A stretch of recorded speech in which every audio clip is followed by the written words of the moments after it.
আমরা আমাদের সমাজ বর্তমানে নানাবিধ জুলুমে জর্জরিত। আপনাদের এই কুলাউড়ার বাটেয়ার একজন কাজী সাহেবকে আমি জানি, যিনি ওই বিগত সময়ে আন্দোলনের সাথে সম্পৃক্ত ছিলেন, অথচ তার উপর এবং ওই উপজেলার অনেক নিরীহ হিন্দু প্রবাসী মানুষের উপর মামলা দেওয়া হয়েছে, বানোয়াট মামলা দেওয়া হয়েছে, অথচ আজ পর্যন্ত এই মামলাগুলোকে উদ্যোগ করা হয়ে নাই।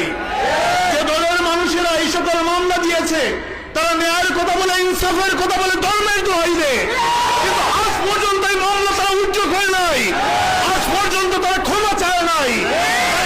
ইনসাফ করবে যদি এই নিজের ইউনিয়নের মানুষকে যদি এইরকম ভুয়া মামলা দিয়ে প্রবাসী যারা 5 বছর থেকে 10 বছর থেকে দেশের বাইরে তাদের বিরুদ্ধে 2024 সালের মামলা দিয়ে তাদেরকে যদি জুলুম করা হয়, তাহলে তাদের হাতে সমাজ কিভাবে নিরাপদ থাকবে? এই জন্য আমি আহ্বান জানাবো, আগামী 12 তারিখ সকল জুলুমের অবসান হবে।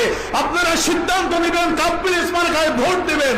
কোন নিরপরাধ নিরীহ কোন মানুষের উপর জুলুম চালানো যাবে না। যে দলের রাজনৈতিক কর্মী হোক না কেন, সকলের স্বাধীনতা আছে, সকলের নিজস্ব অবস্থান থেকে তার যে কোনো মত সে অবলম্বন করতে পারে। কোন নিরপরাধ কোন নিরীহ মানুষের উপর জুলুম চলবে না। এর বিরুদ্ধে কুলাউড়ার মানুষ 12 তারিখে সিদ্ধান্ত নেবে ইনশাআল্লাহ। আমি আমার কথা দীর্ঘায়িত করছি না। কুলাউড়ার মানুষকে ফজলুল হক খান সাহেবকে চিনানো লাগবে না। আমরা ফজলুল হক খান সাহেবকে চিনানোর জন্য আসিনি, আমরা সমর্থন জানানোর জন্য এসেছি। আমরা আপনাদেরকে আরো বিষয় বলতে চাই, ফজলুল হক খান সাহেব কেবলমাত্র কুলাউড়ার জন্য প্রতিনিধি নন, অন্ততপক্ষে বৃহত্তর সিলেটের লক্ষ কোটি মানুষের আবেগের নাম ফজলুল হক খান সাহেব। আপনারা নিজেদেরকে দুর্বল ভাববেন না, সিলেটের লক্ষ কোটি মানুষ কুলাউড়ার দিকে তাকিয়ে আছে।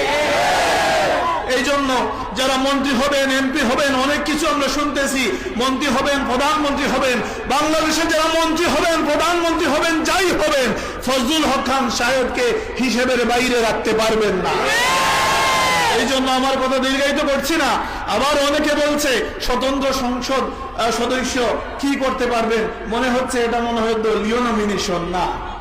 সংসদ সদস্য কোনো দলীয় নমিনেশন নয় এবং উন্নয়ন কোনো দলীয় বরাদ্দ নয়। এটা এদেশের মানুষের, এই দেশের মানুষের ন্যায্য হিস্সা, এটা এদেশের মানুষের হাতে পৌঁছে দিতে হবে।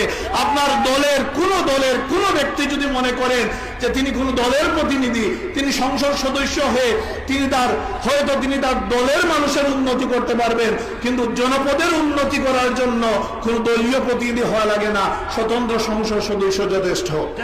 বাংলাদেশের সংবিধানের 70